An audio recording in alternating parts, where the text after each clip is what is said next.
Welcome to episode 199, Correcting Myths About Suicidal Ideation and Self-Injurious Behaviors and Providing Responsive Treatment, featuring Dr. Jaimee Arnoff. Make sure to subscribe to be alerted about future episodes by Clearly Clinical. Learn, grow, shine.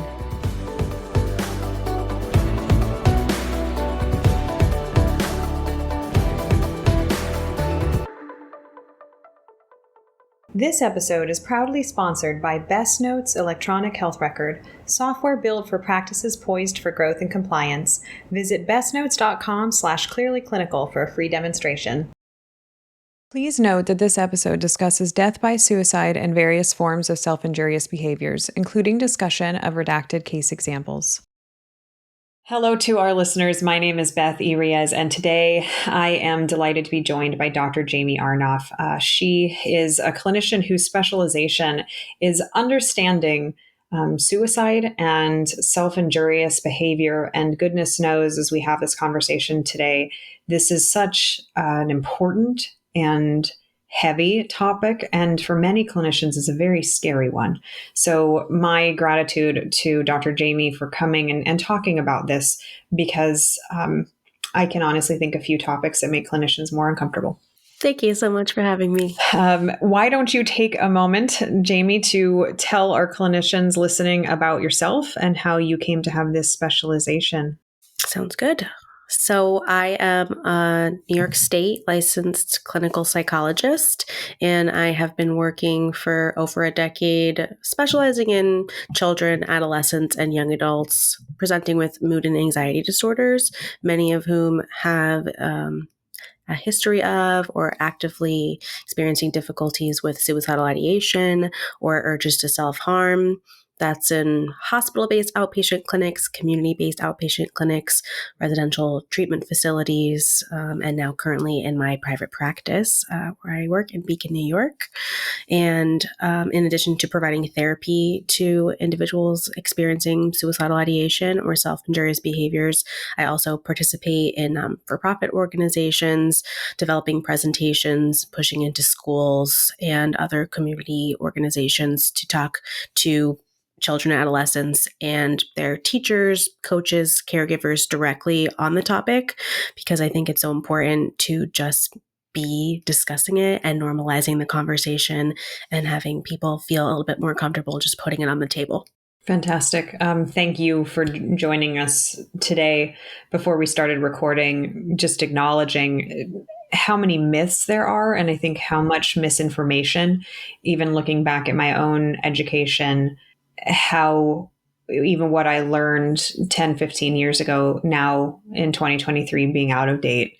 And I'm grateful for people like you that really dive into this, stay up to date to tell the rest of us, like, we don't do that as much anymore, or here's how we're talking about that instead. I think is really helpful because it is evolving our understanding of these things.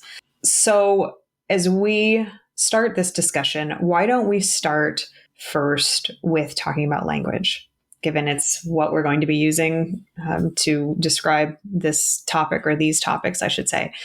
Can you speak about the language that we should be using, or it's what's considered most appropriate in talking about these topics? Sure. I think of this more in terms of suicidality and suicidal ideation. There is an outdated term people will use to refer to individuals who attempt or complete suicide. They'll say committed suicide. And there's an implication of crime. It pathologizes those that are affected.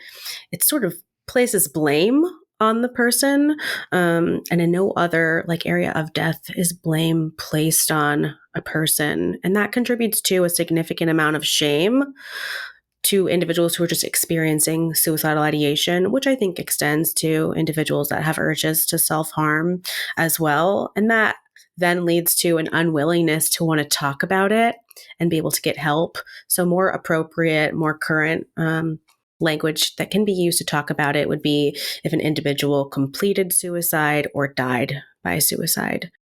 Thank you. I appreciate that coming out of the gate. There are so many nuances in the language that we use.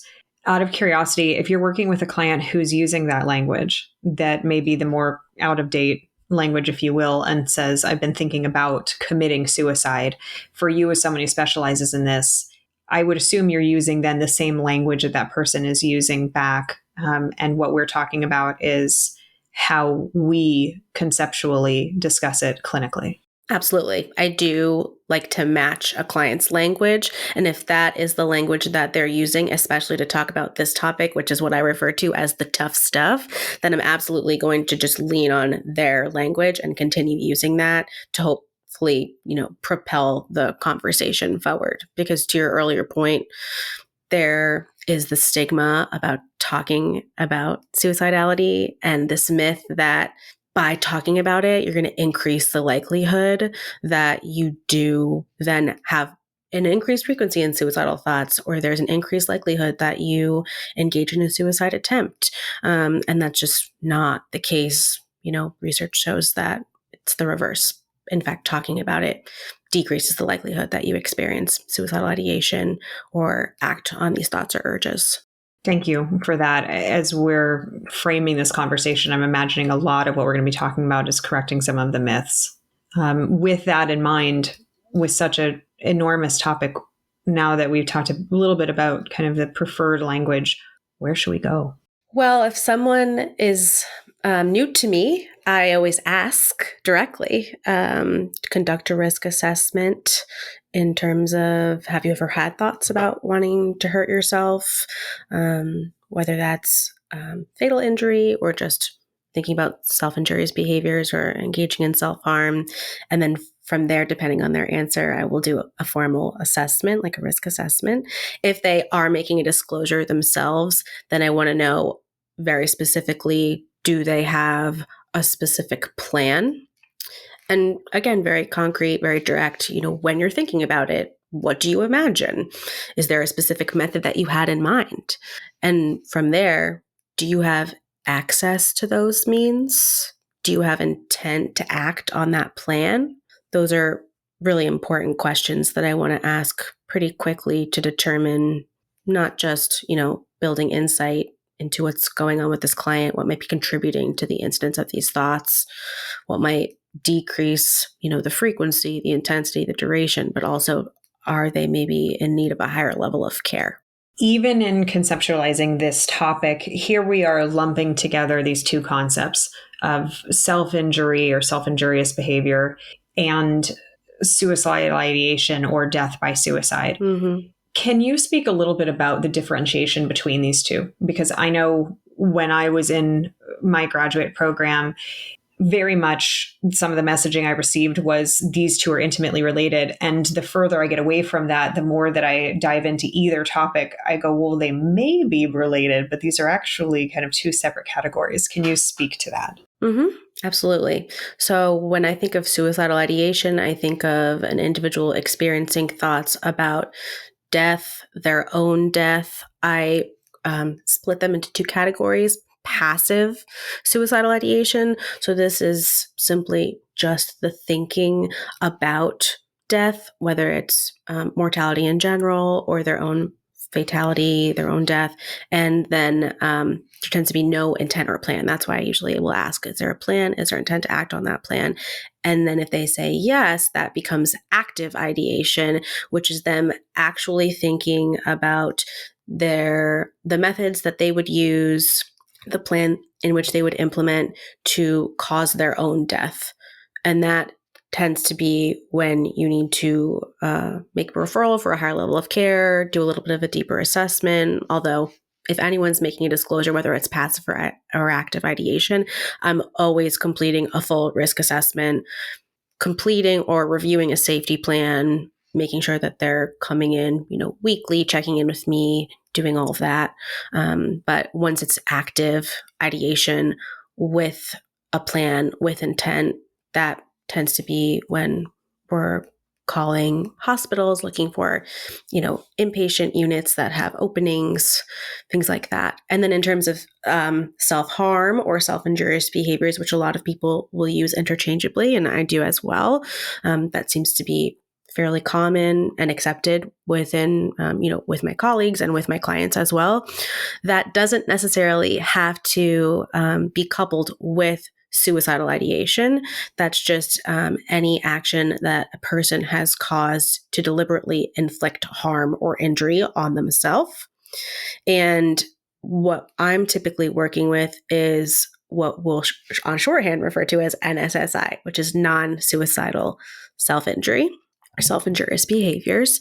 And that is, to specify that these actions are taken, yes, to cause harm, but not to cause death. So there's many reasons why a client may report engaging in self-injury, but these clients in particular, when it's NSSI, non-suicidal self-injury, are not also having in that moment passive or active suicidal ideation. But it's important to ask when they are talking about self-harm, just so that you're aware of what's going on. With that potential overlap in mind, does the existence of NSSI, so non-suicidal self-injury, is that a red flag for death by suicide? It can be. It certainly can be. I think it varies person to person. But that's why I think it is so important to follow up with questions about suicidal ideation, in addition to just having urges to self-harm and better understanding what drove their decision to engage in self-harm, what urges they were hoping to satisfy by engaging in self-harm. That'll better help to understand if it is connected to suicidal ideation. Knowing that there are a lot of myths that need to be debunked, at first glance, can you talk about some of those just to kind of frame how suicidal ideation or possible eventual death by suicide are actually showing up in therapy? I know that I've had the experience of there's what I expect to show up, and then there's the reality. So it's well, for example, one of the questions many clinicians have is it true that someone who tells you that they're thinking about suicide is more likely or less likely to attempt suicide? I think those are some of kind of the weighted questions that exist in the field where it's I really don't know. And granted, all of this obviously is contextually related to that individual. But when we look at kind of the research, can you share some of those myths that you hear in the field just to remind us and potentially take a minute to correct it and be yeah, you may have learned this, but here's what the research is actually showing? Sure. As I mentioned before, one of the most common myths that I hear as a provider specializing in this area, but also as a person sort of pushing into the community and encouraging people to not just engage in my presentations, but talk with me and their family members and their colleagues and their peers about it, is that talking about the topic actually leads to an increase in suicidality, suicidal ideation, an increase in suicide attempts. And that's just not true. Just reminding people that in the short term, it has been shown to, discussing suicidal ideation, urges to self-harm, has been found to decrease the likelihood that a person experiences suicidal ideation, but also acts on it, whether it's self-harm or an attempt. And then long-term really decreases the incidence and the prevalence of suicide attempts in general. So I think people get nervous about talking to anyone about this topic, which is again why I call it the tough stuff. So they don't even have to use the language. If they're afraid of using the language suicide or self-injury or self-harm, they can just refer to it as the tough stuff. Everybody has an understanding, it's established that that's what we're talking about, and they can still place it on the table. Another myth that I have found in my experience collaborating with colleagues, be it other clinicians, prescribers, is that if an individual is reporting suicidal ideation, it must be a crisis, it must be an emergency, and also that there must be so many significant things happening in that individual's life, trauma, a likelihood that there's comorbidity, increased substance abuse, difficulties at home, a lot of myths sort of wrapped into one that they sort of connect automatically with just the statements of, I'm thinking of hurting myself, or I'm thinking of taking action to die, that are incorrect. I work with clients all of the time who are experiencing mild to moderate levels of anxiety or depression and have really supportive family dynamics, are great students, don't have any other like comorbid diagnoses, are not involved in any substance abuse, and still are experiencing these thoughts and urges. It just happens to be a thought that they have amongst all of their other thoughts.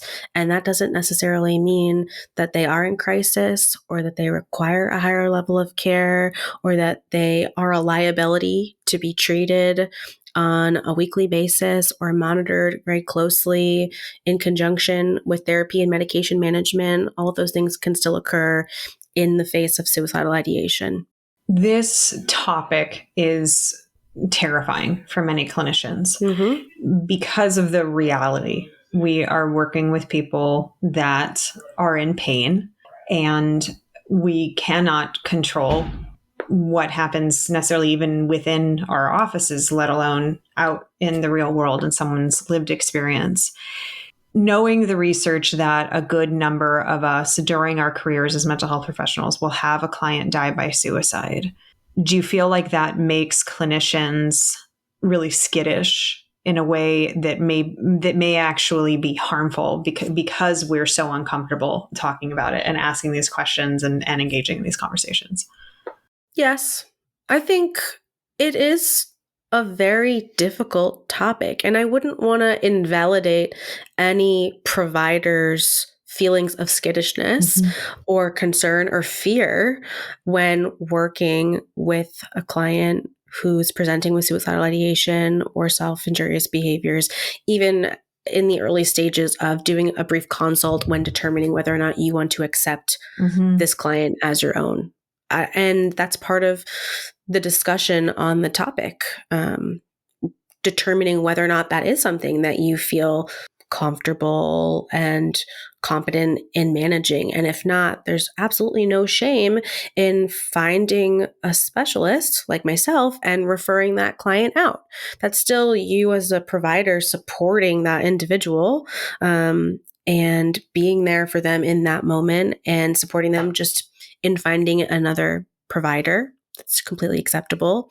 And if they do decide that in spite of that fear and in spite of the likelihood that they will encounter an individual that has experienced suicidal ideation, that has experienced self-harm, that has engaged in a suicide attempt, that has a family member that may have completed suicide, or a client themselves who actually does die by suicide, that every single time, even if they feel like this is the thing that they do most and best, like myself, this is what I do, this is what I love.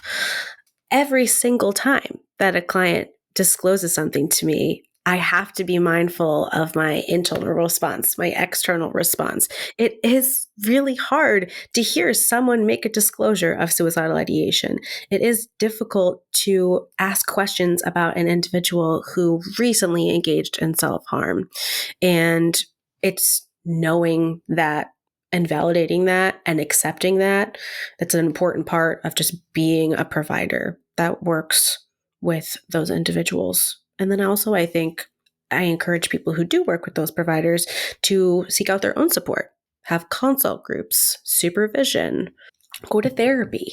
It's part of the process. And just acknowledging and validating for yourself so that you can also validate for the client that this is a hard topic to discuss. It is the tough stuff. Thank you. I appreciate that. Let's break down these two categories further, just so that kind of conceptually we can hold that in mind through this conversation. If someone is engaging in self-injurious behavior that is not aimed toward death, can you speak about kind of the driver of that behavior? knowing that we can only speak in generalizations, you can only pull from the research. Who is the person that may be engaging in non-suicidal self-injury? What diagnoses may they have received at some point in the recent or far past? Like, kind of what does that person look like, so that we can have an idea of like, oh, this is, yes, I need to screen everybody, but I might slow down a little bit more with people with this history. Sure. And I think part of that, I smile as you ask me that question, because there's some myth to that, in that there is this particular presentation or particular diagnosis that is connected to an increased likelihood of self-injurious behaviors. And if you see this person, even if you ask them and they tell you that it's not something they've done in the past or thought about, maybe they're being dishonest, or there's a barrier to discussing their history with those difficulties, because it's so likely with that presentation that they would then have a history of self-harm or urges to self-harm. And then also, you want to take into consideration the severity of their presentation. Again, as I mentioned, I work primarily with adolescents and young adults with anxiety and depression or mood disorders. And when they are experiencing more moderate to severe symptoms, then there does tend to be an increase in report that they are having urges to self-harm, or they have engaged in self-injurious behaviors. It's usually coupled with changes in performance at school, performance in sports. Maybe they're not eating or sleeping as well, or they find themselves unsatiable or sleeping all the time. They're not relating to people in the ways that they were before. They're not finding common ground with their families, with their teachers, with their coaches, with their friends. Maybe there is some strife in the family, marital difficulties, financial stress at home, unemployment. There could be some substance use. There might be a history of trauma. These are all things that have been known to be associated with an increase in suicidal ideation and self-injurious behaviors. And I think that is why it is important to sort of do the assessment when you're first meeting with a client, and then sort of continuously through your time with sessions with an individual, because it is tough stuff and they may not feel comfortable talking to you about it when they first meet you. And so occasionally assessing when they're talking about finding themselves stuck in a depression or having a hard time coming out of a panic attack and having intrusive ideation and feeling like they just don't want to have to do the day over again. They don't want to have to face the people that they had difficulties around. They're anticipating something is really stressful and they don't even want to get to that place. Okay, well, have you had thoughts of, wanting to hurt yourself in these moments? Have you had thoughts of engaging in self-harm? Were there any times that you did engage in self-harm when you found yourself having these thoughts or in these particular places? So it's just an opportunity for you to weave it into conversation. Thank you. And knowing that we can only cover so much, straddling kind of these two different topics, I know one of the things that's come up before in a conversation about self-injury is the ethics, if you will, of treating somebody who is engaging in active self-injury. What are your thoughts on that? Knowing that even this question is controversial, of like, should we be treating somebody in therapy who is regularly burning themselves, who they have a section of skin on their body that they tend to cut with a razor blade? Like, can you speak to like, what does treating this stuff from an outpatient perspective look like in terms of, I guess, the stigma that we have around somebody saying, yes, I regularly hurt my body? Mm-hmm. Well, I regularly see clients who are regularly hurting themselves, and most of those individuals are minors. And so what I will discuss with the client, and then obviously with the caregiver, is the frequency in which I'm meeting with that client. If any client is presenting with suicidal ideation or even urges to self-harm, obviously, if they're then engaging in self-injurious behaviors, that as well.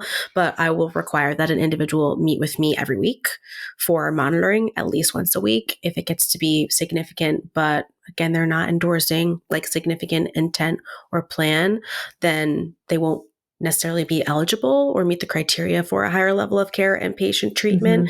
And so I would rather, maintain them on my caseload more than once a week while we work to stabilize them.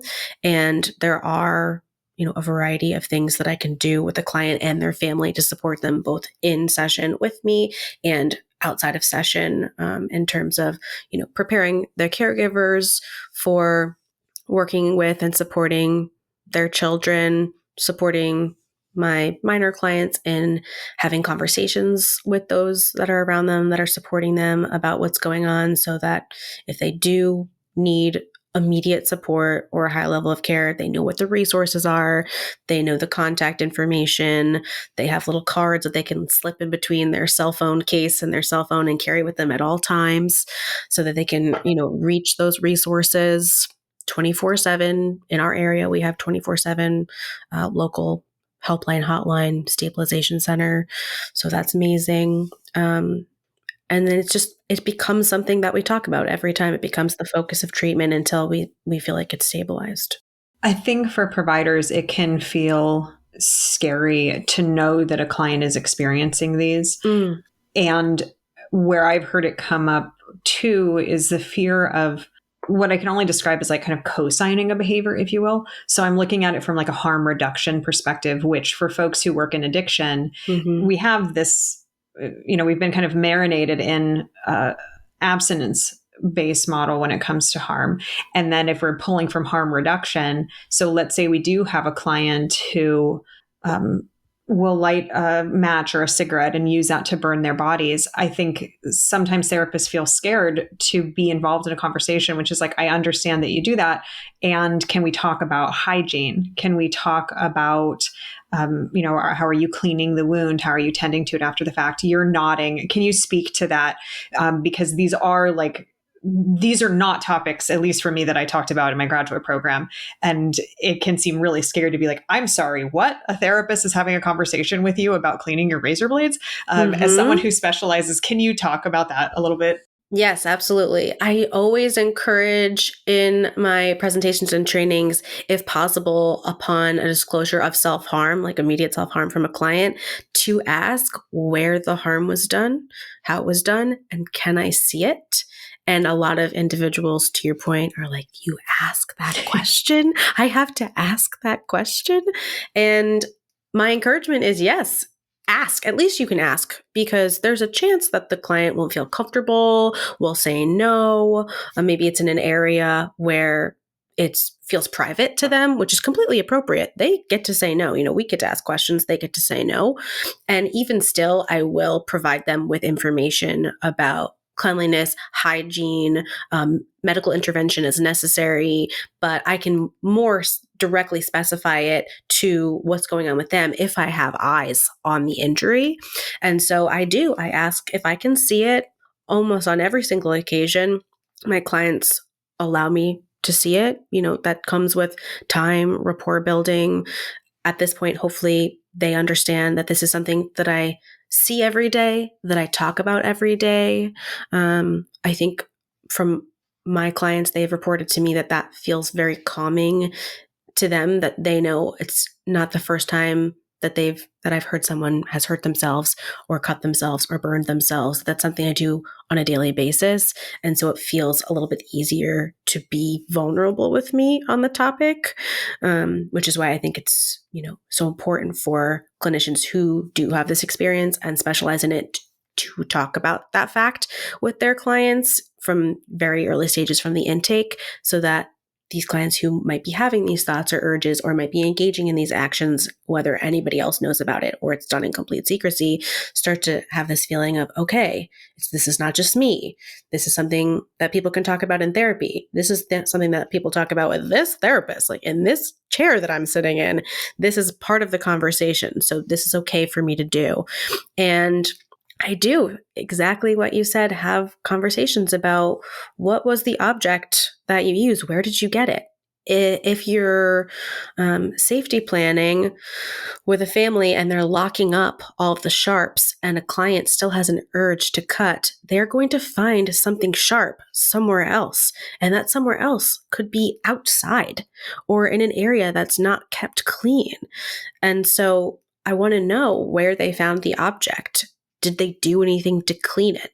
These clients are not necessarily thinking in that moment, I need to make sure to like wipe it down with soap and water, to use like dial in warm water to clean the razor blade before I use it. And then even beyond that, the aftercare of what do I do after I've made a cut or caused a burn or snapped, like using an elastic or something that's going to like retract back on their hands and leave a welt or a mark. Those are things that I want to know, what did you do immediately afterward? How have you taken care of it since? When did this happen? What does it look like now? I have absolutely had clients who've come into my office with sort of a gauze that they've created from different objects in their homes, taped it up, and could still be bleeding in my office. And some of them might say, oh, it was just a superficial cut. Like if you just ask them and you don't see it, it was superficial. It was no big deal. I handled it. And then I look at it and it in fact needs stitches. And so by having eyes on it, I get to then, make the call or have the parent or caregiver or client, if they're over 18, take themselves to urgent care or go to the hospital and have stitches, because that will not heal appropriately if you leave it like that. And then afterward, are you wondering about leaving a scar? Do you want scar minimization? Vitamin E oil has been found to be very helpful in sort of minimizing scars, whether it be from snaps or from burns or from cuts. Some of my clients like the idea that their actions will leave a mark. Some of my clients really, it's an undesirable reminder of something that happened in the past. And so they want scar minimization. So talking with them about maintaining the hygiene of the object, maintaining the hygiene of the injury, and keeping eyes on it, knowing that, if it starts to get like red or bruised, or if there's signs of an infection, you can at least provide them with all that information. Again, that's if I get eyes on it, or if I don't. Either way, I'm providing them with this knowledge so that they have it. And also from a liability perspective, which a lot of clinicians want to be mindful of, you can then document that you asked these questions, you provided psychoeducation on injury maintenance and hygiene and appropriate medical intervention follow-up. And so that's something that you can then document for yourself in the notes after you see that client. Thank you for covering those details, because I know I've had the experience that sometimes we don't talk about these things and then we find ourselves in session and we go, what do I do now? And I think there's a lot of power where it's like, hey, maybe this hasn't happened yet, but if it does, here are some of your options in what you might do to respond.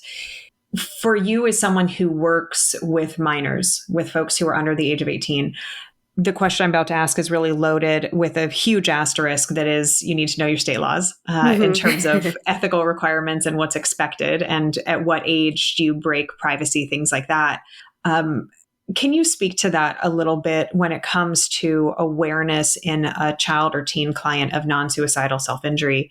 Is it an industry standard to automatically break privacy if someone's hurting their body? Like, how do you handle that as someone who does this day in and day out?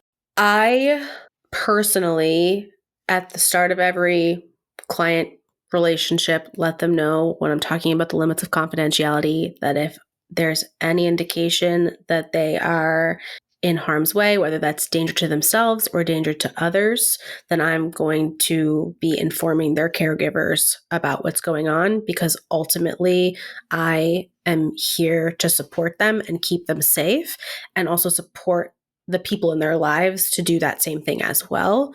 And so it's a conversation we have, and my younger clients acknowledge with me, whether they feign misunderstanding or, state that never happened, when they do maybe make a disclosure and then are reminded that I have to inform whoever's outside in the waiting room what's going on. That's certainly something that occurs.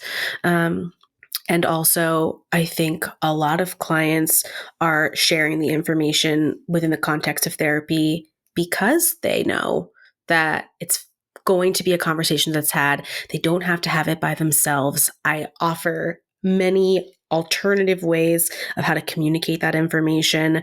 First, I don't immediately jump up and respond and say, we have to bring whoever's outside in. It's just a conversation. I'm learning about what's going on. I'm there for them. I'm allowing them to process this experience as, again, it might be their first time ever making a disclosure like this.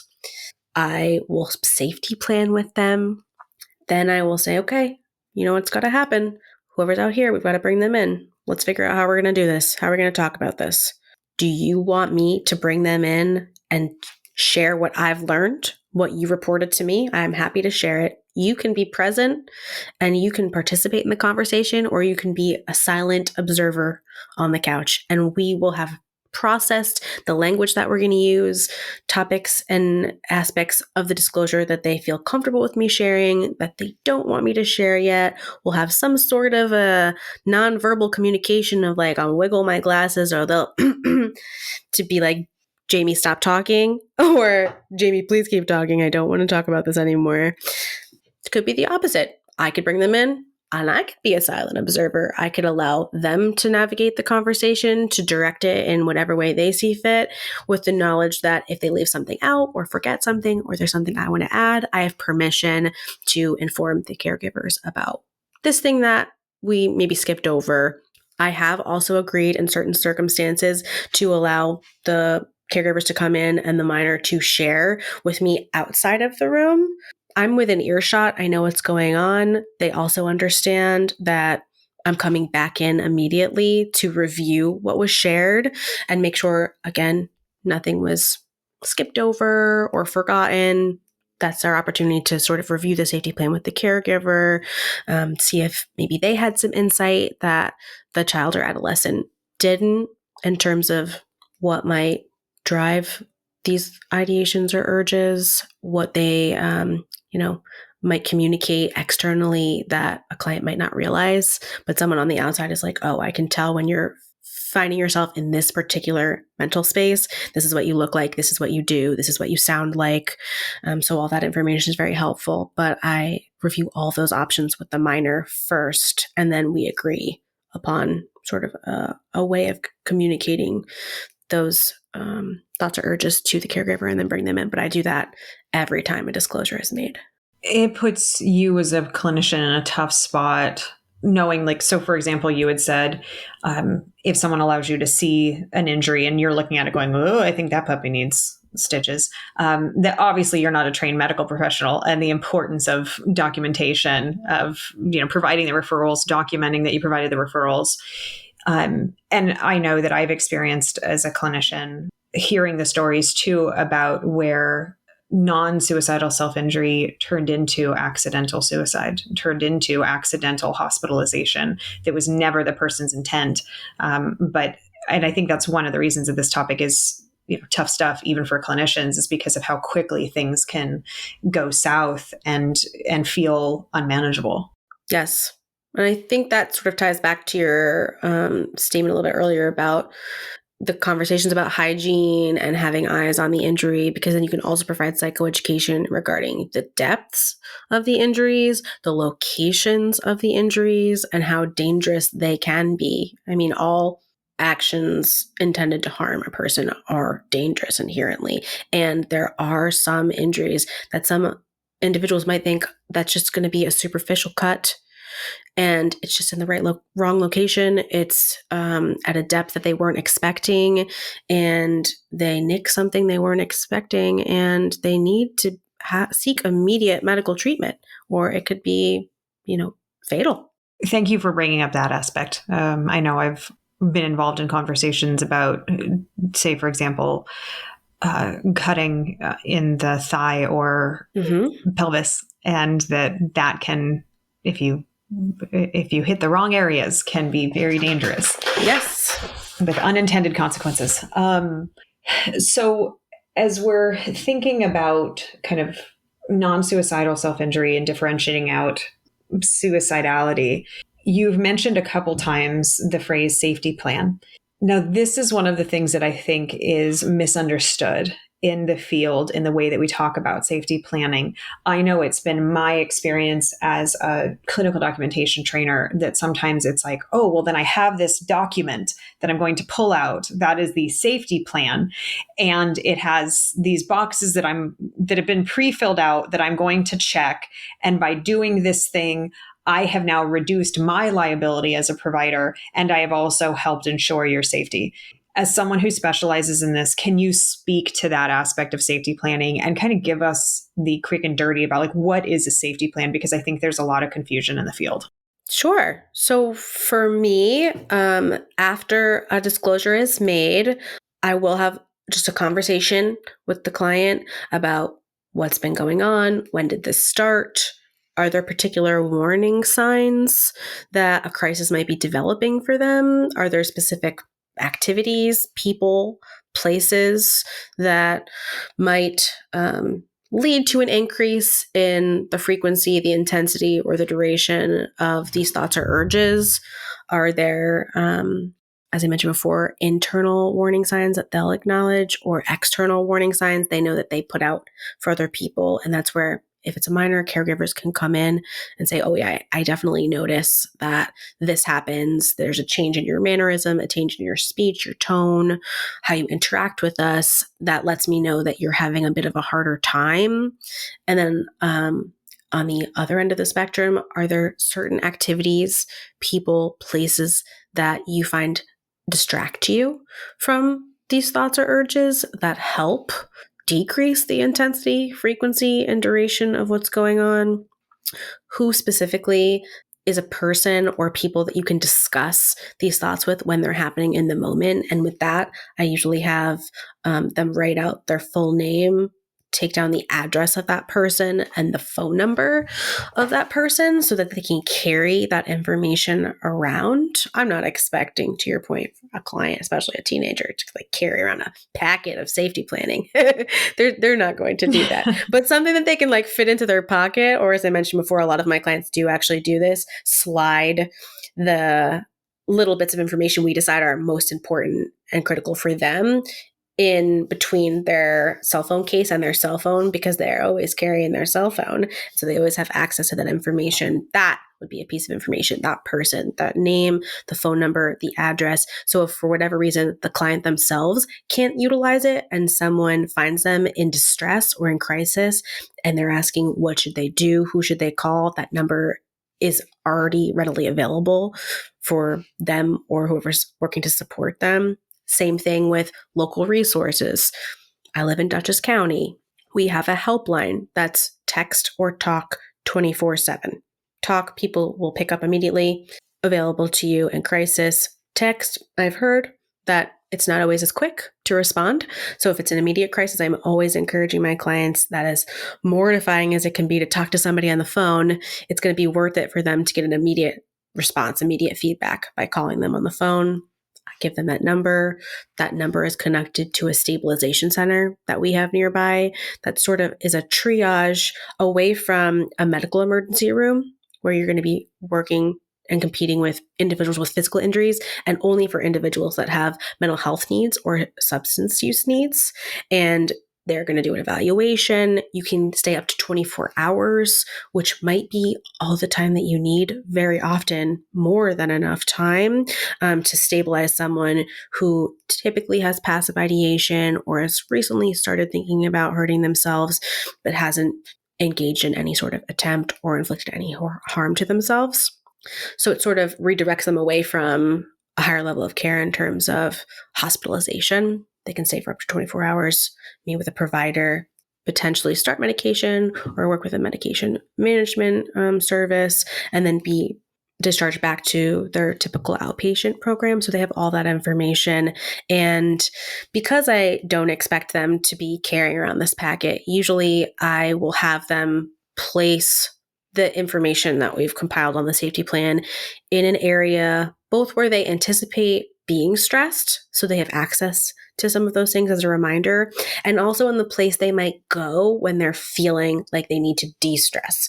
So if they're in a crisis and there's a particular place in their home or their car or in their neighborhood or with a friend, those areas also have different aspects of the safety planning, because I'm never going to expect in a crisis my clients, no matter how long we've been talking about it, to automatically pull out their resources, their coping skills, and utilize them.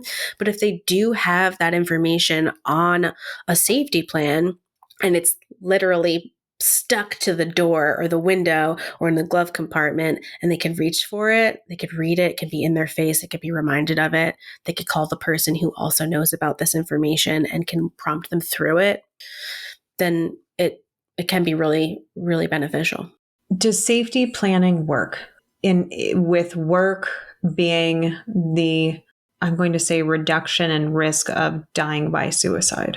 I think it's a great first step toward managing suicidal ideation and self-injurious behaviors, because it does allow for a structured discussion, especially for individuals that may feel overwhelmed or ill-prepared from a clinician standpoint to manage that disclosure. It sort of allows them to prompt themselves and their clients through discussion about what might be driving these thoughts or urges, what might be contributing to them, and what might be helping decrease these thoughts and urges, and ways to manage them and cope more effectively.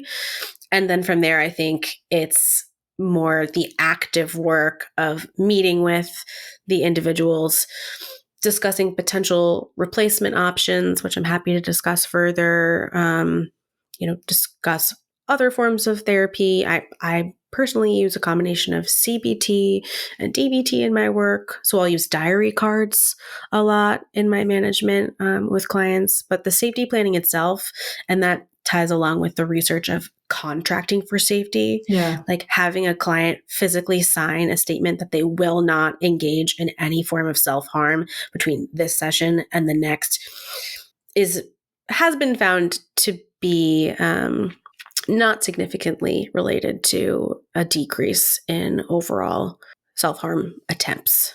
Thank you for addressing that specifically in that element for it, because there was a time where that was the standard, where It's like, okay, I'm going to type it up while we're sitting here and you're going to sign it and I'm going to sign it. And now I have reduced your risk. And what I'm hearing you say is really the recognition, I guess, of the principles when we're talking about safety planning instead of the check boxing. So that using, as you said, safety planning as kind of a jumping off point to help us tackle this and let it facilitate conversation instead of, okay, I've done the thing. I pulled out the document, they signed, I signed, now I've done the thing. I have succeeded in reducing their risk. And hey, so tell me about that water polo game last weekend. I appreciate that reminder, because I think when it comes down through the research or the news, sometimes it's like, oh, so then we don't do that anymore. And it's like, well, wait, it's that we need to appreciate the depth of the tool that we're using and how to use it effectively, which is to actually, it sounds like, have it be integrated into the real treatment plan. And I know for me, as someone who does a lot of clinical documentation training, there is like kind of the checkbox treatment planning to reduce, distressing symptoms, check. And then there's like the actual purpose of treatment planning, which is, what are your goals? Let me understand how that looks for you. Like, it's a real application of that concept instead of just having it be this templated thing that we check off. Absolutely. And we have to remember, these clients are with us 45 to 60 minutes a week. Sometimes best case scenario, they go home and they're still experiencing these thoughts and urges. So the safety planning goes beyond a physical document you create in session with them upon a disclosure. It goes to, how do they support their environment to support them when they do find themselves experiencing suicidal ideation or urges to self-harm.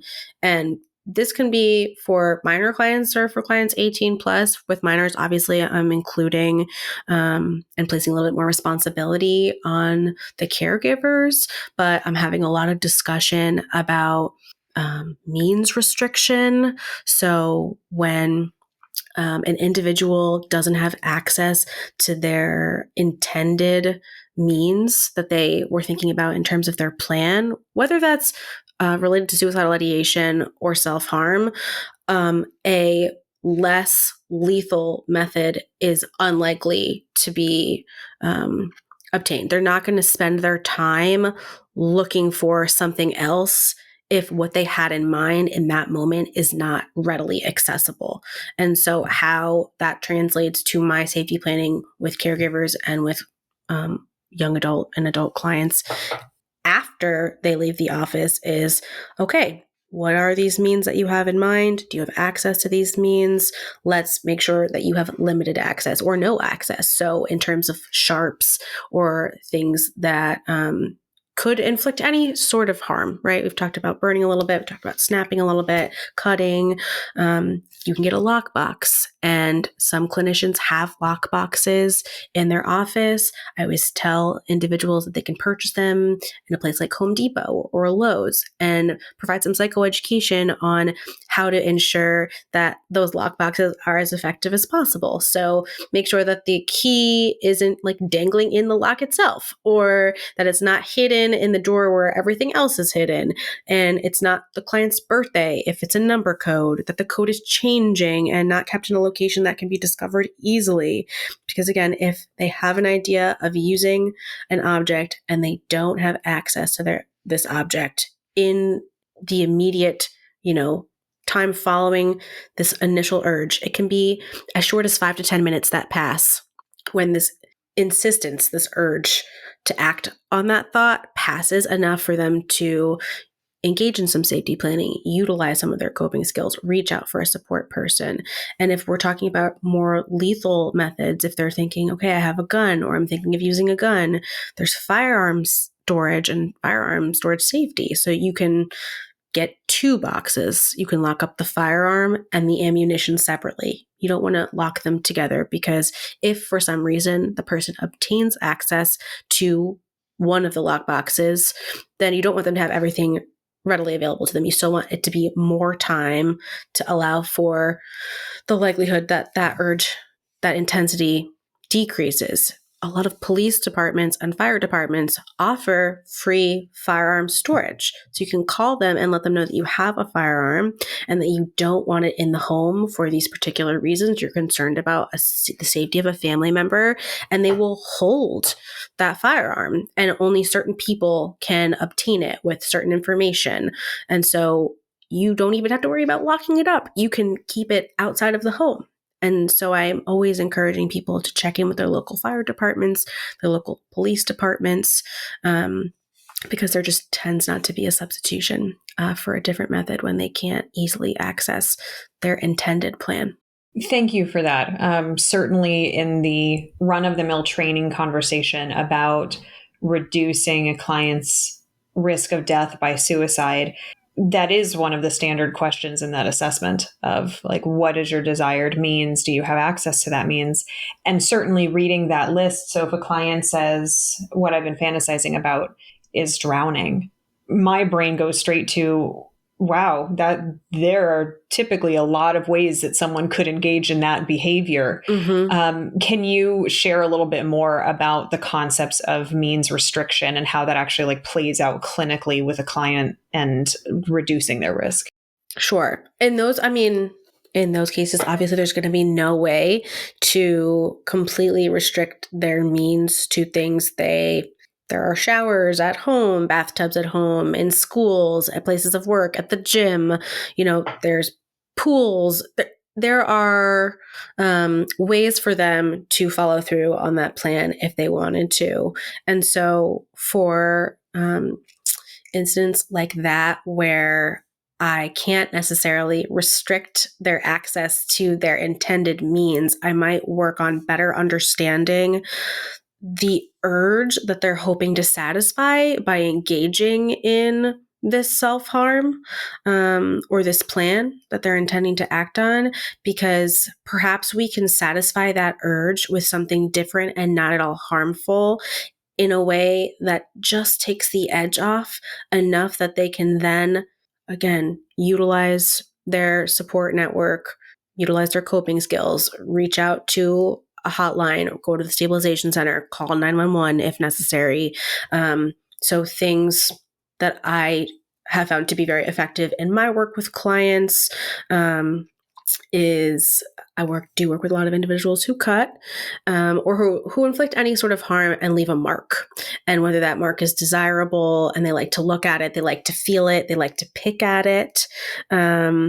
Some of the replacements that I found to be helpful are magic marker, permanent marker, tattoo markers. Like Bic offers temporary tattoo markers that come in a variety of colors, and they have sort of a copper color and a red color that a lot of clients report look like the wounds that they would inflict, with something sharp, for example, and they're able to just press on that part of their body where they're inflicting harm, and that might satisfy the urge for pressure. That might satisfy the need to leave a mark, to look at a mark, to have something to feel, something to show other people. Similar to that, I'll use henna with clients. Comes in similar colors. With henna, multiple urges can be satisfied. It's something that they can leave some sort of mark. It dries so they can starts to sort of resemble a scab, which they can pick at without opening an actual wound. And then once they pick at it, it again leaves this like long-term mark that lasts for a few weeks, satisfies this potential urge. Some of my clients like the look of blood or the feel of blood. So we might play with food coloring. I have pink and red food coloring in my office. Some of my clients just report that the image of, or the action of, right, they're dripping a couple of drops of red food coloring on a tissue and holding it up and looking at it, or placing it on the part of the body where they have the urge to inflict that harm, gives them just enough of an exhale to then realize that they're in a place where they need support. And before they actually engage in the self-harm, they have utilized this replacement that leaves them completely unharmed. So just a couple of options. Thank you. I appreciate that. And again, I think as we're talking about this, I'm realizing a lot of these things almost fall in the realm of case management, if you will. And I think that it's a different approach for those of us who don't specialize in it. Again, because it's like, oh, I've never thought of that. I've never thought of pulling out red food coloring or getting some paint and going through kind of what are harm reduction strategies, because it can just feel so scary to have the conversation at all. Yes. And yes, we need to be mindful of our liability and the ethics of the interventions and the behaviors that we're engaging in. Absolutely. And I appreciate you coming on and kind of opening up that door and saying, no, look at all these options that are here that can really help improve what we're doing clinically. Mm-hmm. And I have certainly had colleagues come up to me and question the ethics of engaging in those sorts of behavior replacements, because they question and worry about whether we're leaning too hard into role play or reenactment, which is only like perpetuating this thought or urge. And my thinking on the matter and my experience in working with clients utilizing these replacements is that they're going to have this thought or urge. It exists for them as part of their thinking. It's an automatic thought that they have that none of us can prevent. If I better understand what drives the urge and what can satisfy the urge in a way that prevents them from inflicting harm on themselves, that feels like a worthy endeavor to at least try with a client. And obviously, after, discussing the options, trying the options in session, and then allowing them to try it in between sessions at home, I'm going to have a discussion with them about how it went. Did it, decrease the intensity, the frequency, the duration of these thoughts or urges? Was it a longer period of time between when these urges even presented themselves? Did they notice a decrease in incidents where they did engage in self-harm? And if I don't find it to be effective, maybe it's just not the right tool or technique for that particular client, but I have found it to be, generally speaking, a very effective intervention with my clients who self-harm. There's obviously a lot of creativity involved in what you're suggesting. When you and I discussed tackling this topic, there's an unbelievable amount of content here that we certainly cannot even begin to do justice to in an hour. For folks who are listening, thinking, I need to learn more about this. So let's first start and talk about the NSSI part of things. Where do you recommend folks get the best education for more information about non-suicidal self-injury and working with clients who self-harm? I will say for both non-suicidal self-injury and also suicidal ideation, the CDC yearly or every other year releases a technical package, which includes policies, interventions, suggested treatment, where they're really condensing all of the research in terms of prevalence, techniques, developments in the field, appropriate language to use. It's dozens of pages. It's not a short document, and that's a really good place to start, and will provide citations for where you can also go to look for more in-depth information in terms of the research that's contributing to their package and things like that. Thank you. And how about training organizations? Are there any that are reputable that you recommend, or any websites that are helpful? Because as I'm listening as a non-expert to what you're saying, these are some interventions that I've never even thought about. Just to be completely transparent. Sure. And so it's like, where did you learn this? How do we learn this? Yes. So for me, as a clinical psychologist in New York State, I go to the Office of Professions website, where they have the list of approved and reputable organizations that host approved and accepted CE programs for people in my field. And within that, I will then look specifically for individuals who are presenting on the topic, because I know the process and the procedures with which they had to sort of be vetted and have the experience and the specialization in working on the topic that they're discussing. And that is somewhere where I would trust and send other individuals to learn more about the topics. Perfect. Thank you. For our listeners who want to learn more and about your work, can you please remind them again? So this is Dr. Jaimee Arnoff. Please tell them where to find you. Sure.